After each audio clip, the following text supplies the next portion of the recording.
The purpose of our report is to make the picture clearer, to kind of take the kind of blurry picture into a sort of sharper focus and show that this thing which we're calling the democratic space is actually under threat. So you are very concerned about democratic spaces, about giving the public a chance to exercise the fact that we live in a democracy. Yes, it's about, democracy isn't just about the ballot box. It's about people having a voice which helps to shape the laws, the policies, the services, and indeed our culture. And if that voice is suppressed, and if politicians stop listening, then it's really very dangerous for democracy. I mean, what we're doing actually is we're sort of joining up lots of different dots. There's a sort of drip, drip, drip, effect of various things that have been happening over more than a decade. There are things like measures which have reduced people's trust in politicians and feel, they've reduced their ability to hold them to account. Things like Partygate.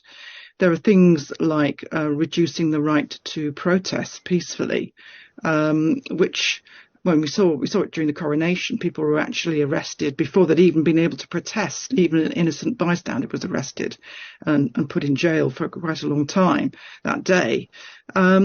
There are things which are suppressing the ability of charities to speak up. When they receive public money, there are now rules which say that they can't give advice, expert advice to government about the things which they know about, which can help make better policies.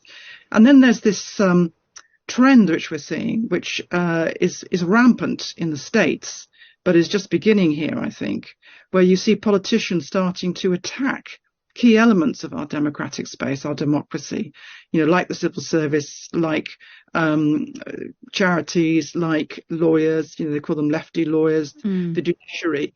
They lump them all together and present them not as crucial elements of our democracy, but actually as blocks to the will of the people. Where you can see it having an effect is in the general opinion polls.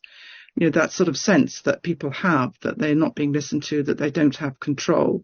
And a disillusionment and disengagement with politics. And certainly, there were polls last year, in-depth polls, which showed that people care about the health of our democracy as much as they care about things like immigration and crime.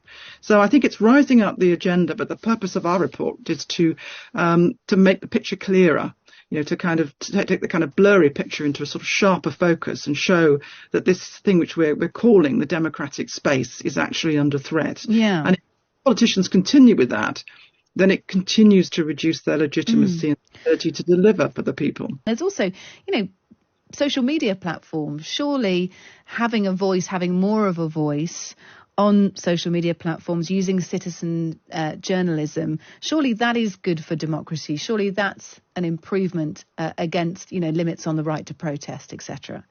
I think it is. And, it's an amazing change during my lifetime.